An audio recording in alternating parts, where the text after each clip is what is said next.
हिमांशु जी, आपका गुजरात में एक्सपीरियंस कैसा रहा है? गुजरात में अच्छा रहा। हम ख़ास तौर से आदिवासी इलाकों से गुज़रे, कुछ शहरों में जाना हुआ और आदिवासी इलाकों में अभी मुख्य समस्या थी जो लोग सदियों से वहाँ पर खेती कर रहे हैं, फॉरेस्ट की ज़मीनों से उनको अब बेदखल किया जा रहा है। हमें ऐसे किस्से लोगों ने बताए जहाँ फॉरेस्ट राइट एक्ट लागू होने के बाद ट्राइबल्स की ज़मीनों पर ज़बरदस्ती फॉरेस्ट डिपार्टमेंट ने आकर लोगों को उस पर से डिस्प्लेस किया, जबकि अब उनको फॉरेस्ट राइट देना चाहिए था, ज़मीन का पट्टा देना चाहिए था, लेकिन उनकी ज़मीनों पर ज़बरदस्ती प्लांटेशन कर दिया, फेंसिंग कर दी, लोगों को निकाल दिया। इसके अलावा ऐसे भी किस्से मिले कि फॉरेस्ट डिपार्टमेंट के लोगों ने गांव वालों को पीटा। जब गांव वालों ने उनको वो पावती दिखाई, रिसीट्स दिखाई कि हम इतने साल से खेती कर रहे हैं और ये रिसीट्स हैं जो हम दंड भर रहे हैं और ये सिद्ध करता है कि ये ज़मीनों पर हम खेती करते आ रहे हैं, तो जब ये दिखाया आदिवासियों ने तो फॉरेस्ट डिपार्टमेंट के लोगों ने उनको पीटा। और गुजरात में जिस तरीके से प्रचार किया जाता है स्वर्णिम गुजरात, वो हमें गांव में नहीं दिखने को मिला। हमें वहाँ पर हंगर डेथ्स भी के किस्से मिले, लोग भूख से मर रहे हैं। आदिवासी तो खैर जैसी हालत में है संतोष करता है, लेकिन हम उस हालत में संतोष नहीं कर सकते। वो संतोष स्वर्णिम हालत नहीं है उसकी। ये बातें हमने वहाँ देखी। फिर हम लोग की मीटिंग गांव-गांव में चल रही थी, तब तक सरकार को पता नहीं था। फिर रास्ते में एक जगह लुणावाड़ा करके जगह है, वहाँ हमारे होस्ट एक बीजेपी के लीडर हो गए। हमें मालूम नहीं था वो किस पार्टी के हैं, लेकिन जब हम पहुंचे तो पता चला कि हमारी मीटिंग बीजेपी पार्टी के ऑफिस में रखी गई है। और वहाँ पहुंचे तो वहाँ बहुत सारे लोग थे जो बाहें चढ़ा करके बिल्कुल लड़ाई करने को जैसे तैयार बैठे थे। सीआईडी वाले को बुलाकर बिठाया हुआ था। और मेरे साथ जो अभय हैं, वो गुजरात के हैं, ट्राइबल हैं, इनके ऊपर वो लोग एकदम टूट पड़े कि तुम गुजराती होकर के इन लोगों के साथ क्यों घूम रहे हो। और फिर सीआईडी वाले ने तुम्हारा नाम बताओ, तुम्हारे एड्रेस बताओ, तुम्हारा फ़ोन नंबर बताओ, वो सब नोट किया। और उसी रात को हम लोग बड़ौदा पहुंचे और आधी रात में अभय के पास पुलिस हेडक्वार्टर से फ़ोन आया कि हमें आपसे मिलना है, आप अभी आ जाइए पुलिस हेडक्वार्टर्स, रात को 12 बजे। तो अभय ने कहा कि आपको अगर मुझसे मिलना है तो आप कल मेरे घर आइए। अगले दिन पुलिस आ गई इनके घर पर और बोले कि आपकी क्या यात्रा है, आप कहाँ जाने वाले हैं, आपका क्या लिटरेचर है, वो सब हमें दीजिए। वो खैर इन्होंने सब दे दिया, लेकिन वो इनको डराने के लिए था। उनका सबसे ज़्यादा ऑब्जेक्शन ये था कि तुम गुजराती होकर इन लोगों के साथ ट्राइबल्स के लिए क्यों घूम रहे हो। खैर, इसके बाद एक आर्टिकल छपा जो वहाँ के एक जगदीश भाई हैं, उन्होंने छापा, सर्वोदय के हैं। उन्होंने कहा कि ये जो साइकिल यात्रा निकल रही है, ये स्वर्णिम गुजरात का जो असली एजेंडा है उसको बता रहे हैं कि ये एजेंडा होना चाहिए कि ट्राइबल्स पर ध्यान दो, तब बनेगा स्वर्णिम गुजरात। ये आर्टिकल जब छपा तो उससे सरकार थोड़ी घबराई और अगले दिन हमारी मीटिंग सूरत में हुई, जहां पर 2 बुक्स रिलीज की गई। एक बुक जगदीश भाई शाह ने लिखी है, नक्सलवाद और सर्वोदय, कांतिभाई शाह ने, और एक था रुंधाई रह्यो छे भारतनी आत्मा, जिसमें हिंदुस्तान भर में जो जमीन को लेकर के स्ट्रगल्स चल रहे हैं ट्राइबल एरियाज में, उनका एक संकलन है। वो 2 बुक्स रिलीज हुई और वहां पर मैंने बोला, दंतेवाड़ा को केंद्र में रखकर हमने बताया कि किस तरीके से ट्राइबल्स के रिसोर्सेस पर हमला किया जा रहा है और उनकी ज़मीनों को कॉरपोरेट्स को देने के लिए किस तरह से वायलेंस स्टेट की तरफ से ट्राइबल्स पर किया जा रहा है और उसके कारण कैसे वायलेंस बढ़ रहा है समाज में।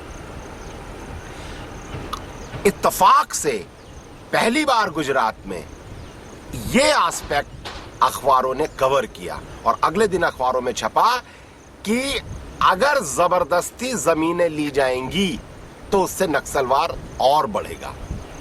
तो गुजरात में अभी जिस एक्टिविस्ट को जेलों में डाला हुआ है और गुजरात की सरकार ये प्रचार कर रही थी कि ये सब नक्सलवादी हैं, लेकिन वो जो न्यूज़ छपी कि नक्सलवाद यानी आप जबरदस्ती जमीन लेंगे तो लोग रेजिस्टेंस करेंगे, ये वो रेजिस्टेंस है।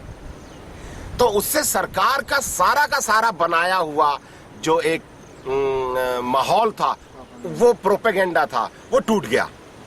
और जैसे ही वो टूटा तुरंत हमारे पीछे पुलिस लग गई। हम लोग अगले दिन धर्मपुर पहुंचे। धर्मपुर में पुलिस आ गई सुबह जीप भर के और उन्होंने कहा हमें ऊपर से ऑर्डर आया है कि आपकी हर मीटिंग में अब पुलिस मौजूद रहेगी। हमने कहा ठीक है, रहिए। उन्होंने कहा आप जब भी मीटिंग में जाएंगे आप हमें फोन करके बताइए आप किस गांव में जा रहे हैं। हमने कहा ठीक है। हम लोग एक गांव में मीटिंग करने गए उसी दिन। हमने फोन करके बता दिया, हमारे जो साथी थे उन्होंने। पुलिस तो नहीं आई, लेकिन वो गांव डूब में जा रहा है। वहां तान नदी है, तान नदी पर 7 डैम्स प्रपोज्ड हैं और उसके वजह से करीब 150 विलेजेस डिस्प्लेस होंगे ट्राइबल्स के, और वो आदिवासियों का पानी वहां से ले जाया जाएगा केमिकल इंडस्ट्रीज के लिए मियाँ गांव करजण तक और अंकलेश्वर इंडस्ट्रीज के लिए नर्मदा नहर में डाला जाएगा। क्यों, नर्मदा नहर में पानी नहीं है क्या? हाँ, वहां पर पानी कम है, इसलिए अब नर्मदा बचाओ आंदोलन सरकार चला रही है। तो हम उस गांव में गए थे और मैंने एक खास चीज देखी है कि जब आप ऐसे एरिया में जाते हैं जहां सरकार ने कोई ऐसा प्लान बनाया होता है जो ट्राइबल्स को डिस्प्लेस करने वाला है, अगर आप उन ट्राइबल्स से मिलते हैं तो सरकार घबरा जाती है और सरकार घबरा गई। तुरंत हमें फोन आया जहां हमारा सामान रखा था आश्रम में। कोकिला बेन एक सर्वोदयी कार्यकर्ता है, सामाजिक कार्यकर्ता, उनका फोन आया कि पुलिस की जीपें आश्रम में आ गई हैं, लड़कियों का आश्रम है और आप तुरंत आ जाइए। तो हम लोग मीटिंग खत्म करके पहुंचे शाम को 5 बजे। तो 3 जीपें भर के वहां पुलिस खड़ी थी और उन्होंने कहा कि ऑर्डर आया है कि आप गुजरात में नहीं रह सकते, आपको तुरंत आज ही गुजरात छोड़ना पड़ेगा। तो मैंने कहा कि अगर मैं नहीं छोड़ूंगा तो कोकिला बेन मुझे अंदर ले गई। उन्होंने कहा कि वो कह रहे हैं, उन्होंने पहले कहा है कि वो आपको अरेस्ट करके गुजरात से बाहर ले जाएंगे और मुझे ये अच्छा नहीं लगेगा कि मेरे आश्रम में आप अरेस्ट हों, तो आप प्लीज़ चले जाइए। और गुजरात में हमारा 1 दिन और रहना था। आगे से खबर आ गई, जहां हमारी मीटिंग होनी थी अगले दिन, वहां भी पुलिस ने जा करके उस कॉलेज में डराया कि हिमांशु की मीटिंग यहाँ नहीं करोगे तुम, और धर्मपुर के सरपंच को भी डराया कि इन लोगों को यहाँ से निकाल दो।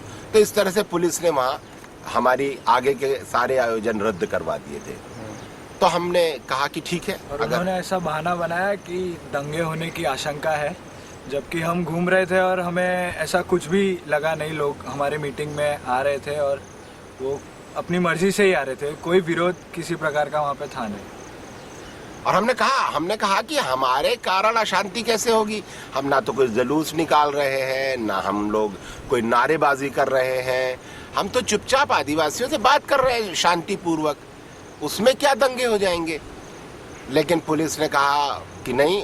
तो आश्रम की गाड़ी में हमारी साइकिलें छत पर लादी गई और हम लोगों को रास्ते में एसपी साहब की भी जीप आ गई और इस तरीके से 3 गाड़ियां भर के पुलिस की हमारी गाड़ी के आगे पीछे एस्कॉर्ट करके हमें जबरन गुजरात के बॉर्डर से बाहर निकालकर महाराष्ट्र के ठाणे जिले में काजड़ी गांव में उन्होंने हमें छोड़ दिया और उसके बाद पुलिस वहां से वापस चली गई। तो ये जो गुजरात में 1 भी इंच जमीन ट्राइबल्स को नहीं दी है फॉरेस्ट राइट एक्ट में, और लाखों एकड़ जमीन वहां के कॉरपोरेट्स को दे दी गई है। सिर्फ ईटीवी को 1,02,000 एकड़ जमीन दे दी गई है। कहाँ पे? गुजरात में, वो जगह कच्छ। का नाम है कच्छ में। कच्छ। और इसके अलावा 176 कॉर्पोरेट्स को दी गई है। हाईवे के दोनों तरफ 6-6 किलोमीटर का एरिया रिजर्व कर दिया गया है इंडस्ट्रीज के लिए, एक्सप्रेस हाईवे के दोनों तरफ। तो इतने बड़े पैमाने पर वहां ट्राइबल्स को डिस्प्लेस करने का प्लान है, और उसी के लिए ट्राइबल्स को फॉरेस्ट की जमीनें नहीं दे रहे हैं, क्योंकि वो जमीनें इन्हें सरकार को, कॉर्पोरेट्स को देने का प्लान है। और मुझे लग रहा है कि अगर ये करेंगे तो गुजरात, अच्छा, और जो जिन लोगों को बंद किया है जेलों में नक्सली बोल के, वो सारे फॉरेस्ट राइट एक्ट पर काम करने वाले कार्यकर्ता हैं। सरकार को फॉरेस्ट राइट एक्ट पर काम करना गवारा नहीं है किसी का, क्योंकि जमीनों का झगड़ा है। ये गुजरात की असली लड़ाई है, और सब जगह वही लड़ाई है कि जमीनें किसकी होंगी। ट्राइबल की जमीन नहीं रहेगी, वो जमीन सारी पैसे वालों को मिलनी चाहिए। और अभय, ये सूरत में आप बता रहे थे कि कुछ बहुत हास्यास्पद एक इंसिडेंट हुआ। कोई एक आदमी आए थे जो मीटिंग में आपके स्पीकर जो आए थे, और वो सूरत में नहीं, वो कहाँ पे है? सूरत में नहीं था, वो कहाँ पे था, आप बताइए। आदिवासी गांव में था। एक आदिवासी गांव में था। हाँ। वहाँ पे वो मतलब नशे में थे पूरे। हाँ। तो वो जब छत्तीसगढ़ के बारे में हमने बताया और कैसे कैसे वहां पर अत्याचार हो रहे हैं वो बताया, तो वो एकदम लेट गए जमीन पर और जोर जोर से रोने लगे, और हा हा हा हा ये क्या हो रहा है, खूब जोर जोर से रोने लगे। गांव वालों ने उनको संभाला। हमने कहा कि ये आदमी पहला आदमी है जो इतना ज्यादा प्रभावित हुआ है हमारी बातों से। चलिए, कोई तो हो रहा है प्रभावित। चलिए, thank you match Abhay, thank you.